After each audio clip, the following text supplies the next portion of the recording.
नमस्कार, बुलेटिन में आप सभी का स्वागत है और मैं हूं चेतना शर्मा आपके साथ। चलिए खबरों का सिलसिला शुरू करते हैं। करगिल विजय दिवस पर आज जहां करगिल वॉर मेमोरियल में शहीदों को भावभीनी श्रद्धांजलि दी गई, वहीं देश के अन्य राज्यों के साथ साथ जम्मू कश्मीर में भी सेना ने जगह जगह कार्यक्रमों का आयोजन कर कारगिल युद्ध में शहादत पाने वाले वीरों को नमन किया। जम्मू स्थित बलिदान स्तंभ पर हर साल की तरह इस बार भी सेना ने शहीदों को नमन कर उनकी शहादत को याद किया। उधर जम्मू में ही सेना की टाइगर डिवीजन ने टाइगर वॉर मेमोरियल पर शहीदों को अपने श्रद्धासुमन अर्पित किए। बात करें अगर रामगढ़ के पलोटा गांव की, तो वहां कारगिल शहीद गुरदीप सिंह सैनी के स्मारक स्थल पर सेना ने साथ साथ शहीद के परिजनों ने उन्हें भावभीनी श्रद्धांजलि दी। बहुत गर्व की बात है कि बॉर्डर विलेज में एक जवान ने कारगिल वॉर में जो शहीद दी हुई है, हम सभी को इस पे बहुत गर्व है और हम चाहते हैं कि जो आज का यूथ है यहाँ का, जितने भी नौजवान हैं, इनसे प्रेरणा ले और इसी प्रकार देश की सेवा करें। हमने कुछ जितने भी शहीद परिवार जो है उनको फेलिसिटेट भी करने की कोशिश की है और उनको याद करने के लिए हमें एक इवेंट है। इस इवेंट के द्वारा हम सभी को याद करना चाहते हैं और सभी को धन्यवाद करना चाहते हैं उनके परिवार को कि उन्होंने और उनके परिवार ने जो सैक्रिफाइसेस किए वो बहुत बड़ी बात है। जम्मू कश्मीर में लगाए जा रहे बिजली के स्मार्ट मीटरों को लेकर जगह जगह हो रहे प्रदर्शन के ऊपर अब उपराज्यपाल मनोज सिन्हा ने अपना बयान दिया है। उन्होंने इस चीज को लेकर कड़ी निंदा की है। उपराज्यपाल ने विरोध करने वाले लोगों से अनुरोध करते हुए कहा है कि अगर उन्हें अच्छी सेवाएं चाहिए तो उन्हें उसका भुगतान भी करना होगा। श्रीनगर में आज आयोजित एक कार्यक्रम के दौरान उपराज्यपाल ने अपने संबोधन में कहा कि समर्थ लोगों को सेवाओं का भुगतान करने में कोई हिचकिचाहट नहीं होनी चाहिए, क्योंकि इससे गरीब वर्ग के साथ अन्याय नहीं हो पाएगा। उपराज्यपाल ने हालांकि गरीब वर्ग को सरकार की तरफ से कुछ सहूलियतें देने की तरफ भी इशारा किया। उन्होंने ये भी कहा कि लोगों को बेहतर बिजली मुहैया करवाना सरकार की जिम्मेदारी है, लिहाजा इसमें समर्थ वर्ग को अपना सहयोग देना होगा। मीटर लगाने का विरोध किया जाए, मैं विनम्रता से निवेदन करना चाहता हूं, फायर सर्विसेज की कीमत को देनी पड़ेगी। अगर अच्छी सेवा चाहिए तो उसका भुगतान करना चाहिए, बिना भुगतान के अच्छी सेवा नहीं मिल सकती। और इसलिए मेरा निवेदन होगा सबसे, इसमें आप सहयोग करिए। हाँ, इस बात से मैं इत्तेफाक रखता हूं कि गरीब आदमी को सहूलियत दी जानी चाहिए, लेकिन जो लोग समर्थ हैं, जो दे सकते हैं, वो भी अगर भुगतान नहीं करेंगे तो आप समझिए कि आप अपने साथ अन्याय नहीं कर रहे हैं, उस गरीब के साथ अन्याय कर रहे हैं जिसको हम मदद कर रहे हैं। और इसलिए मेरा अनुरोध होगा कि जो समर्थवान लोग हैं वो बिजली का भुगतान करें। ये हमारी जिम्मेदारी है प्रशासन की, पीडीटी के साथियों, हम आपको बेहतर बिजली 24/7 क्वालिटी पावर दें। गरीबों के लिए निश्चित रूप से हम आगे कुछ व्यवस्था करेंगे।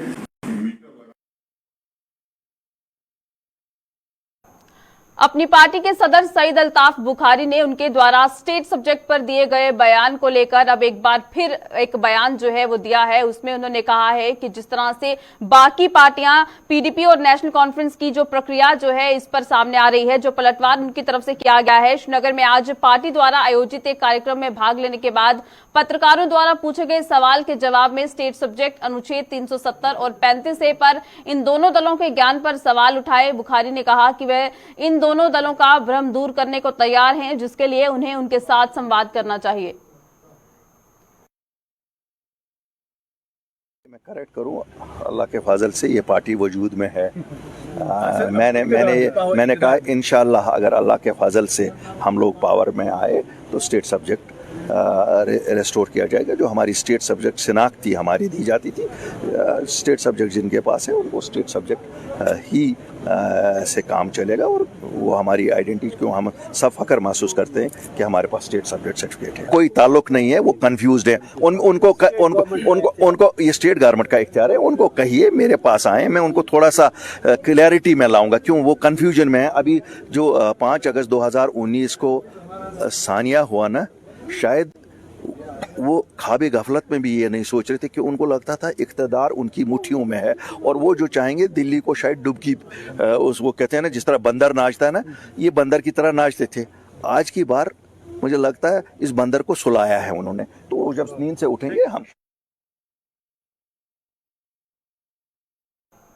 कश्मीर में सेवाएं दे रहे कश्मीरी पंडित मुलाजिम अभी भी सरकार द्वारा दी गई आरक्षित वर्ग की ट्रांसफर पॉलिसी से खुश नजर नहीं आ रहे हैं। कश्मीरी पंडितों ने आज एक बार फिर इसी तरह से एक धरना प्रदर्शन किया है, जहां आज बड़गाम श्रीनगर मार्ग पर धरना देकर सरकार पर उनके साथ भेदभाव का उन्होंने आरोप लगाया है। उन्होंने आरोप लगाया कि सरकार उनकी रीलोकेशन की मांग को नजरअंदाज का संज्ञान नहीं ले रही है और न ही उन्हें बातचीत के लिए बुलाया जा रहा है। वो आरक्षित वर्ग की ट्रांसफर पॉलिसी के खिलाफ नहीं है, लेकिन सरकार को उनके बारे में भी कुछ सोचना चाहिए। हमारा एक ही वजह है, एक तो इन्होंने मीडिया अलो नहीं कर रहे हैं कुछ दिनों से, हमें अंदर बंद रखा 76 दिनों से, प्रोटेस्ट 76 दिनों से हमारा कंटिन्यू जारी है। सिर्फ आज ये जो कल गवर्नर साहब ने जो रिजर्व कैटेगरी के लिए ट्रांसफर पॉलिसी बनाई है, हम लोग कह रहे हैं हम लोग तो देशवासी है, हम लोगों ने खून पसीना बहाया, हमारे लिए ट्रांसफर पॉलिसी क्यों नहीं? उनके लोग इतने, वो भी हमारे भाई, उनके लिए अच्छा है, हमारे लिए भी क्यों ट्रांसफर पॉलिसी नहीं बनेगी? जो हमारी डिमांड है बिगनिंग से रिलोकेशन का, उस पर संज्ञान नहीं लिया गया और गवर्नमेंट हमें बुलाती नहीं है बातचीत के लिए। उन्होंने ब्रेकअप क्यों किया बातचीत के लिए? गवर्नर साहब ने जो रिजर्व कैटेगरी के लिए जो ट्रांसफर पॉलिसी बनाई है, जो कश्मीरी पंडित जो पीएम पैकेज है, नॉन पीएम पैकेज है, उनके लिए क्यों नहीं? ये भेदभाव क्यों है? हमारा यही मकसद नहीं था, हम एडमिनिस्ट्रेशन के खिलाफ नहीं है, बट उनसे नाराज जरूर है। हम पीसफुल प्रोटेस्ट कर रहे थे, हम अंदर शेखपुरा कॉलोनी में, हम किसी को कोई प्रॉब्लम नहीं क्रिएट कर रहे थे। मगर जब हमको पता चला कल हमारे साथ डिस्क्रिमिनेशन हुआ है, उनके लिए ट्रांसफर पॉलिसी बनाई है, हमारे भाइयों के लिए बनाई है, कमेटी बिठाई है, मगर हमारे साथ ऐसा डिस्क्रिमिनेशन क्यों? हमको क्यों नहीं, हमारे लिए क्यों नहीं सोच रही है गवर्नमेंट? हम कब से 3 महीने होने को है राहुल भट्ट की शहादत को। मेरे को दूसरी बात ये समझ नहीं आती कि NIA बैठी थी, SIT बैठी थी, उसका रिजल्ट क्या हुआ? अभी तक उसका कोई जवाब नहीं है। इस चीज की खफा, मतलब हम इसी चीज को लेकर खफा है और आज हमने फिर से रोड ब्लॉक किया है।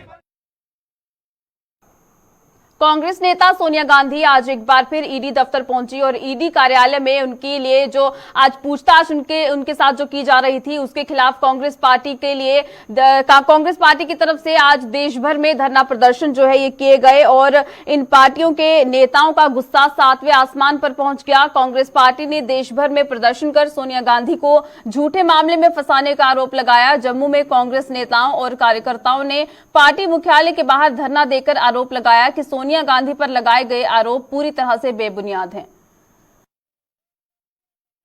हमारे साथ है,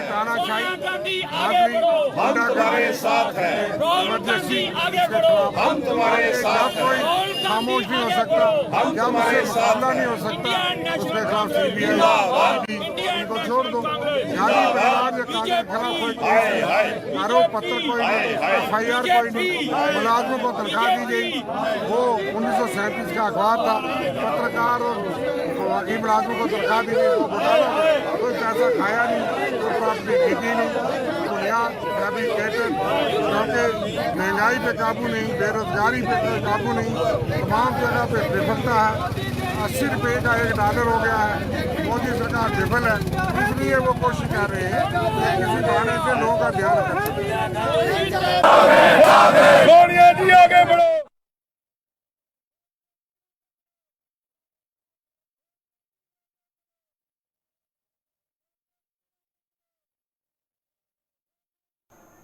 पिछले 13 दिनों से आंदोलन कर रहे फाइनेंस अकाउंट असिस्टेंट के अभ्यर्थियों ने जम्मू में आज भी प्रदर्शन कर सिलेक्शन लिस्ट को रद्द न करने की मांग की। इन लोगों ने एक बार फिर दोहराया कि सिलेक्शन लिस्ट को रद्द करना इस मामले का कोई हल नहीं है, लिहाजा सरकार को उन्हें सजा देने के बजाय दोषियों की निशानदेही कर उन पर कार्रवाई करनी चाहिए। स्क्रैप कोई सोल्यूशन नहीं है। जो आप चीज़ ये बोल रहे हो कि हम स्क्रैप करेंगे, इसको वो कोई सोल्यूशन नहीं है। हमने आपके सामने हर कोई जस्टिफिकेशन दी, हमने आपके सामने हर कोई क्लैरिफिकेशन दी, वो टॉपर्स के रिलेटेड हो, वो सिबलिंग्स के रिलेटेड हो, वो किसी के भी रिलेटेड हो। इवन हमने ये तक कह दिया कि हम आपको एफिडेविट्स तक लिख के देंगे और और अगर आपको कोई भी प्रॉब्लम लग रही है, कोई भी, हमें तो नहीं पता अगर इसमें है कोई प्रॉब्लम या कोई भी इशू है, अगर आपको कोई भी प्रॉब्लम लग रही है, कोई भी इशू लग रही है, आप फिल्टर करो उस चीज़ को, लेकिन लिस्ट को स्क्रैप करना ये सोल्यूशन नहीं है, ये कोई पॉलिसी नहीं है। कल आपने देखा होगा कि चीफ सेक्रेटरी साहब जो है हमारे, उन्होंने कल बोला कि जो भी रिक्रूटमेंट होगी मेरिट बेस पे होगी। तो ये जो सब बैठे हुए ये क्या है, मेरिटोरियस है सारे के सारे, हम भी अपने मेरिट पे सिलेक्ट हुए हैं। तो आप बोल रहे हो मेरिट पे होगा, तो मेरिट कहाँ, मेरिट तो अभी सड़क पे बैठा हुआ है, आप कुछ क्यों नहीं कर रहे हो? हमें बस एलजी साहब से एक ही रिक्वेस्ट है कि आप कल्प्रिट्स को बाहर निकालो, ना कि जो आप हार्ड वर्कर्स को सजा दे रहे हो यहाँ पे, ये चीज़ नहीं होनी चाहिए। 1947, 1965 और 1971 के रिफ्यूजी एक बार फिर अपनी मांगों को लेकर सड़कों पर उतर आए हैं। पीओजे के रिफ्यूजी फ्रंट के बैनर तले इन रिफ्यूजियों ने इनके लिए 12 सीटें आरक्षित करने सहित अन्य मांगों को लेकर सरकार के खिलाफ नारेबाजी की। इन लोगों के मुताबिक 12 सीटें आरक्षित होने से वो अपने नुमाइंदे चुन सकेंगे ताकि उनका भला हो सके। डिलिमिटेशन कमीशन ने रिपोर्ट दी है, पार्लियामेंट चल रही है, तो हम चाहते हैं कि हमारे लिए 12 सीटें जो है पीओजे के लिए वहाँ रिजर्व की जाए, जो पार्लियामेंट सेशन चल रहा है उसमें, क्योंकि किसी भी हर बार हम दूसरे लोगों को वोट डाल देते थे, किसी ने हमारी आज तक 75 साल में सुनाई नहीं की है। तो हम चाहते हैं कि हमारे अपने नुमाइंदे चुने जाएं ताकि हमारा भला हो। नंबर 2, 5.5 लाख रुपया बन रहा था, अभी 20% फाइलें जो लोगों की पेंडिंग पड़ी है, लेकिन गवर्नमेंट ने स्कीम को बंद कर दिया। हमने गवर्नमेंट से आग्रह किया है कि इसको फाइल दोबारा ऑर्डर को बहाल किया जाए 1 साल के लिए, ताकि लोगों को पैसे मिल पाए।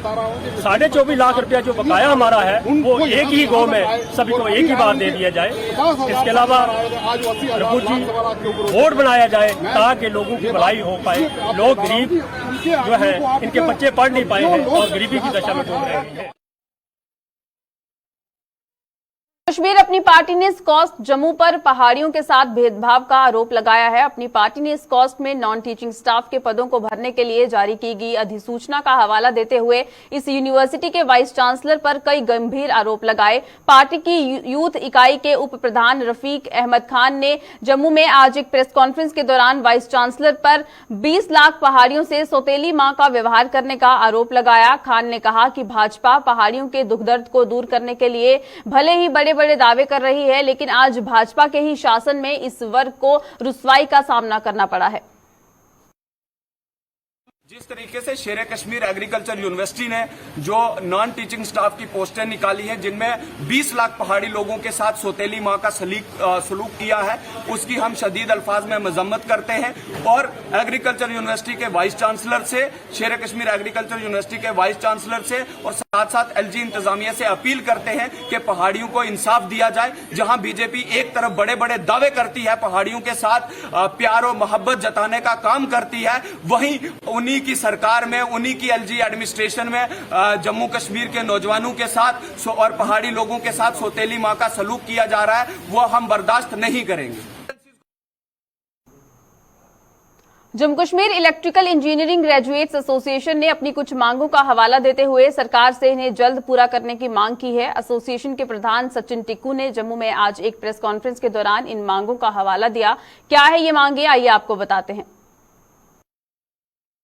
वहीं हमारे आज जो रेगुलराइजेशन सिटिंग इंजीनियर्स की पेंडिंग है उसको फास्ट ट्रैक करने की जरूरत है। एग्जीक्यूटिव डायरेक्टर जो अभी भी असिस्टेंट इंजीनियर के ग्रेड में है, चीफ इंजीनियर जो असिस्टेंट इंजीनियर के ग्रेड में है, उनको रेगुलराइज करने की जरूरत है। सिमिलरली हमारी प्रमोशनल वैकेंसी जो लगातार जेई से लेकर चीफ इंजीनियर और ईडी तक hundreds of vacancies are lying vacant, sub division are lying vacant, उनको एड्रेस करने की जरूरत है। शॉर्ट कैरियर प्रोग्रेशन जो सिर्फ इंजीनियर्स के लिए अभी तक पेंडिंग है डिस्पाइट कैबिनेट डिसीजन, उसको पूरा करने की जरूरत है। हमारे जेईस की पे नॉर्मलीज 99 बैच की और 4260 ग्रेड पे की, वो डायरेक्टर कोर्ट्स के पास जो पेंडिंग है 12 साल से, उसको एड्रेस करने की जरूरत है। हमारे इंस्पेक्शन विंग को स्ट्रेंथन करना, एनफोर्समेंट को स्ट्रेंथन करना, ताकि हमारे जेई जब फील्ड में जाए तो एनफोर्समेंट हो प्रॉपर और थेफ्ट को कंट्रोल करने के लिए, ताकि एटीएनसी लॉसेस कम हो, इसके लिए काम करने की जरूरत है। मैं सब आप लोगों के थ्रू गवर्नर साहब से और जो हमारी एलजी एडमिनिस्ट्रेशन है निदेश्वर कुमार जी से अपील करना चाहता हूं कि अगले 2 साल में जो हमने ये लिस्टेड गोल्स हैं उन सब पे अभी से काम शुरू करना चाहिए, ताकि जो एम्प्लॉयज के इश्यू जो है एड्रेस हो। पुंछ राजौरी के लोगों ने केंद्र शासित प्रदेश जम्मू कश्मीर की सरकार से मुगल रोड पर ट्रॉमा अस्पताल बनाने की मांग की है। इसके साथ साथ लोगों ने मुगल रोड पर दूरसंचार व्यवस्था भी मुहैया करवाने पर बल दिया। लोगों के मुताबिक स्वास्थ्य और दूरसंचार व्यवस्था न होने के कारण इस मार्ग पर पेश आने वाले हादसों में कई लोग अपनी जानें गंवा चुके हैं, लेकिन बार बार गुहार लगाने के बावजूद भी सरकार इसकी ओर ध्यान नहीं दे पाई है। इन लोगों ने केंद्र और जम्मू कश्मीर सरकार से मुगल रोड पर ट्रॉमा अस्पताल और मोबाइल नेटवर्क की व्यवस्था जल्द करने की मांग की ताकि कीमती जानों को बचाया जा सके।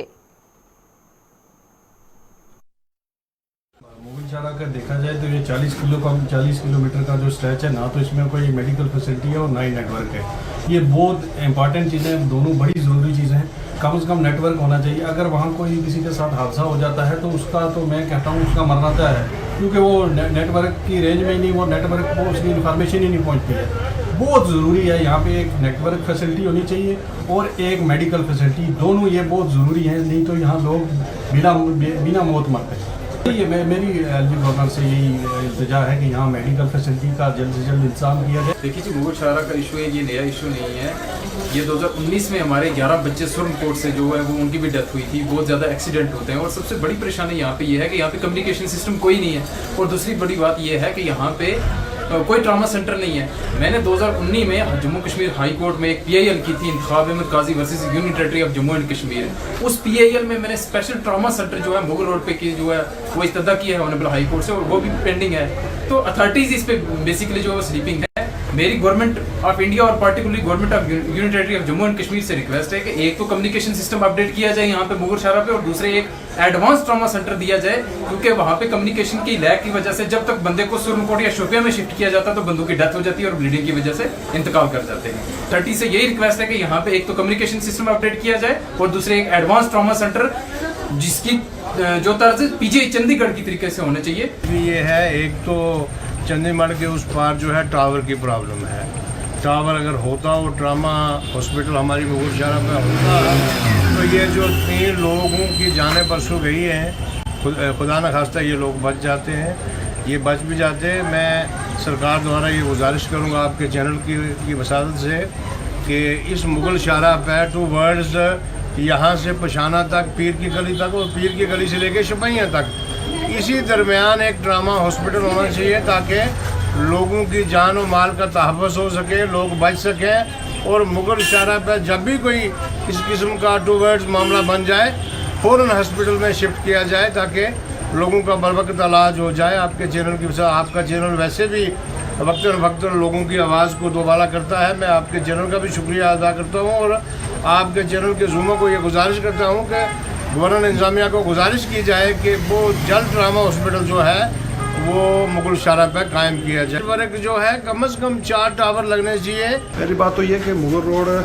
तो स्लाइडिंग बहुत ज़्यादा होती है। ये जो बरसात का मौसम है, बारिश में बहुत ज़्यादा स्लाइडिंग होती है। मतलब कई पिछले दिनों में देखो 1-2 कितने काफ़ी जो है 1-2 बंदे वहाँ जो बेचारे जान भाग हो गए, फिर एक्सीडेंट वगैरह भी होते हैं। अब सबसे बड़ी दिक्कत ये है, एक तो नेटवर्क का कोई नेटवर्क नहीं है। अगर कोई बंदा बेचारा कोई गाड़ी कोई एक्सीडेंट किसी खाई में चली जाए तो 3-4 घंटे तक तो लोगों को पता ही नहीं चलता, क्योंकि नेटवर्क ना होने की वजह से ये सारी जो मुसीबतें पड़ी हैं। उसके बाद कोई हॉस्पिटल कोई मेडिकल फैसिलिटी जो है वो फैसिलिटी भी नहीं है।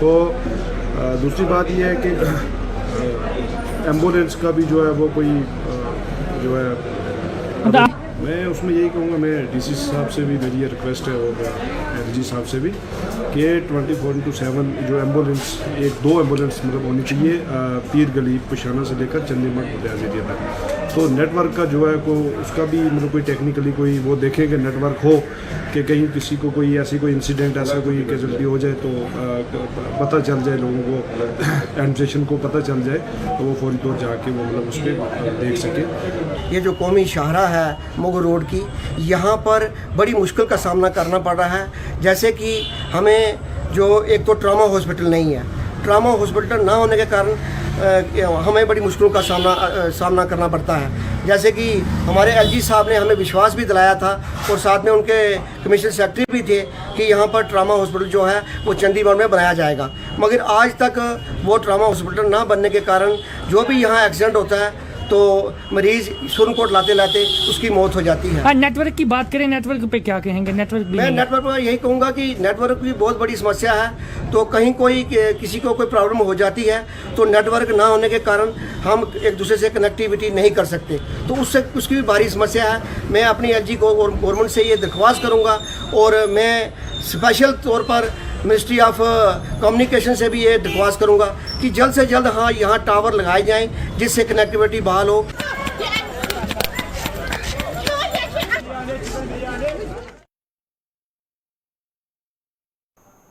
जनता को सुविधा देने के उद्देश्य से सरकार ने सरकारी कार्यालयों में ऑनलाइन सिस्टम शुरू किया है, लेकिन जम्मू के आरटीओ कार्यालय में सरकार का ऑनलाइन सिस्टम लोगों के लिए सिर दर्द बन गया है। आरटीओ कार्यालय के ऑनलाइन सिस्टम से ट्रांसपोर्टरों के साथ साथ आम लोग भी परेशान हैं। ट्रांसपोर्टरों का आरोप है कि ऑनलाइन सिस्टम ठीक तरीके से न चलने से उन्हें भारी नुकसान पहुंच रहा है। वो इस समस्या को लेकर कई बार आरटीओ जम्मू से संपर्क कर चुके हैं, लेकिन अभी तक इस समस्या का समाधान नहीं हो पाया। इन लोगों के मुताबिक फीस जमा करवाने के बावजूद भी उनकी गाड़ियों के परमिट रिन्यू नहीं हो रहे हैं, जिससे गाड़ियां पिछले कई महीनों से खड़ी रहने के कारण उन्हें भारी नुकसान उठाना पड़ रहा है। मेरी फी उन्होंने सबमिट करी थी, इसकी डेट है सर, अभी मैं अभी क्लियर करता हूँ। अभी 1-1.5 महीना हो गया सर। एक परमिट की फीस थी, जो परमिट क्या है तो इन्होंने देखना होता है कि जो हमारी गाड़ी जो है घर में खड़ी है, हमने बैंक से लोन लेके रखा हुआ है, तो वो जो हम गाड़ी हम अपनी घर में अपनी खड़ी रख रहे हैं, ठीक है। तो और सर मैं देखिए ये इन्होंने 350 रुपये फीस जमा करवा दी। ये देखिए सर 350, मैं आपको जूम करके दिखाता हूँ सर। ये देखिए गाड़ी नंबर और ये देखिए अभिषेक शर्मा, और देखिए इन्होंने गाड़ी की फीस आज से 1.5 महीना पहले की जमा करवाई हुई है सर, 1.5 महीना पहले की। और हमें डेली से बुला रहे हैं, मंडे को, ट्यूसडे को, वेडनेसडे को, तब हो ये बोल रहे हैं। कभी बोलते हैं यो वो हो जाता है, कभी वो हो जाता है इनका। सर इनको चाहिए कि लीगली ये बोलते हैं कि आपका कोई एजेंट था, अगर चलो माना कि एजेंट था, अगर नहीं एजेंट होता फिर क्या करते हम लोकल पार्टीज के, हम एजेंट को क्या करना है। मैंने इनको बोला भी, मैंने बोला आप मेरे से ले लो, जो एजेंट से पैसे लेते हो मेरे से ले लो, ठीक है, जो भी। फिर भी इनका काउंटर बंद रहा। आज मैं दुखी होकर इधर आया हूँ सर। पहली बात है कि इन्होंने जो ऑनलाइन की है, क्योंकि पंजाब और दिल्ली और हरियाणा और भी स्टेट हैं जिन्होंने जहाँ ऑनलाइन हो गया है, और मैं ये कहना चाहता हूँ कि पहले इन्होंने अपना सिस्टम को ठीक करना था, उसके बाद इन्होंने ऑनलाइन करना था। इन्होंने डायरेक्ट ऑनलाइन कर दी है, और इनको जैसे अब LA की फ़ीस है, परमिट की फ़ीस है, वो भरी जा रही है, ऑफलाइन भरी जा रही है, उसमें परमिट नहीं निकल रहा है। ये सबसे बड़ी जो है वो NIC के जो राकेश गुप्ता है, सबसे बड़ी उसने गड़बड़ी की हुई है कि उसको पता नहीं है काम करने का, ना उसको काम आ रहा है। आज से 3 महीने पहले हमने उसको कहा था कि कोई हमारी जो फीसें हैं, जैसे कि हमारी परमिट की फीसें हैं, जो ऑटो या 3 व्हीलर है उसकी 1000 रुपये फ़ीस है, उसके बाद हम लेट फीस नहीं देते हैं, वो रुक जाती है। 7000 रुपये लेट फीस इसकी है, ट्रक की है, वो रुक जाती है। उसके बाद बस की फीस है 10,500 रुपये, वो भी रुक जाती है।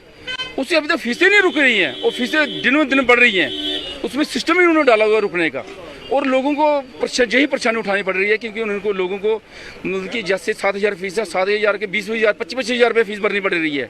और हमने पहले भी इनको लिखी थी, लेटर लिखी थी कि पहले अपना ऑनलाइन सिस्टम है जो वो ठीक करो, उसके बाद अपडेट करो आप। इन्होंने सारा सिस्टम बाहर निकाल दिया है।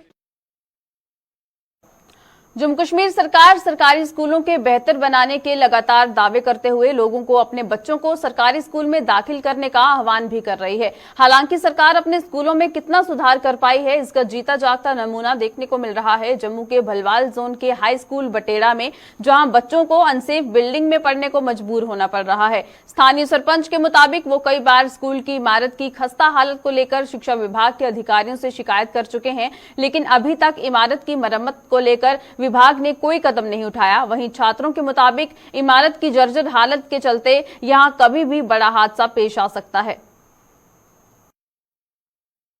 स्कूल में टॉयलेट से लेके सब कमरों तक बहुत ही परेशानी है। जब बारिश आती है तो अंदर पानी आता है बहुत सारा, तो गिरने का डर रहता है लैंटर का, तो बहुत ही परेशानी होती है पढ़ने में भी हमें। हाँ, कई बार गिरे थे बच्चों के ऊपर, उनके ब्लड भी निकल आया था, बहुत ज़्यादा हुआ था, तो फिर खतरा होता है बहुत। अगर कल को कोई हादसा होगा कौन जिम्मेवार होगा इसका? उसके लिए फिर गवर्नमेंट ही जिम्मेदार होगी। क्या कहना है, जब बारिश होती है तो कितना पानी अंदर आता है? सर बहुत पानी आता है अंदर। स्कूल का नाम गवर्नमेंट हाई स्कूल बटाना है और हमारे स्कूल में बहुत सी प्रॉब्लम है, यहाँ तक कि टॉयलेट भी अच्छे नहीं हैं और हमारे स्कूल की जो बिल्डिंग है वो भी टूटी हुई है। यहाँ पे बहुत खतरा है, हमें पढ़ने में भी खतरा है। इस टाइम बरसात का मौसम है तो ऊपर से छत गिरने का वो भी है अभी बारिश हो रही है, लगता है कि कुछ बच्चों का ये कहना है कि जब बारिश होती है तो सारा पानी अंदर आता है। हाँ। तो कितनी दिक्कत होती है, जब क्या क्या हालात होते हैं जब बारिश होती है? जब बारिश होती है तो बच्चों को बहुत कम रूम है तो बहुत मुश्किल से एडजस्ट करना पड़ता है हर क्लासेस को। तो एक दो क्लासेस में जो ऊपर का एरिया है छत का वो सारा नीचे गिरने का डर रहता है। तो पानी आता है? हाँ, पानी भी बहुत आता है अंदर। कभी ऐसा हादसा हुआ है ऊपर से कुछ गिरा है, जैसे हमने देखा लेंटर की बहुत ही जर्जर हालत? हाँ, एक बार टीचर के ऊपर गिरा था, वो बहुत मतलब कि उनकी थोड़ी वो हो गई थी, बचाव हो गया था, उनको लगी नहीं थी, फिर भी डर है थोड़ा सा। मैं आपसे ये उम्मीद लगाता हूँ कि आपकी ये जो खबर है ये हाई कमांड तक ज़रूर पहुँचेगी। ये स्कूल की जो हालत है बहुत ही खस्ता हालत है, जहाँ पर मैट्रिक तक जो स्कूल है 10 क्लासेस हैं लेकिन बैठने के लिए सिर्फ 3 रूम हैं। जो 3 इधर पुराने वाले रूम हैं ये गिर रहे हैं, 7 से उसका जो 7 है जो प्लस्तर है उसका गिर रहा है, बच्चों के सिर के ऊपर भी 2-4 बार गिरा है। मतलब ये जो बैठने के लायक नहीं है। मतलब इसको जो सरकार ने जो डिसमेटल करने का आर्डर भी दिया था लेकिन अभी तक इसको डिसमेटल नहीं किया गया है। मैं खुद सरपंच होने के नाते मैं 3 बार चीफ ऑफिस चक्कर लगा चुका हूँ। हर बार आश्वासन मिलता है कि आपको बहुत जल्द आपको फंड्स दिए जाएंगे, लेकिन आज तक जहाँ पर 1 रुपये का फंड्स नहीं दिया गया है, कोई बैठने के लिए बच्चों के बैठने के लिए जगह नहीं है। आप मीडिया के माध्यम से आप अपने कैमरे के माध्यम से आपको दिखा सकते हैं कि इसकी क्या हालत है। चलिए बुलेटिन में फिलहाल इतना ही, दीजिएगा इजाजत, नमस्कार।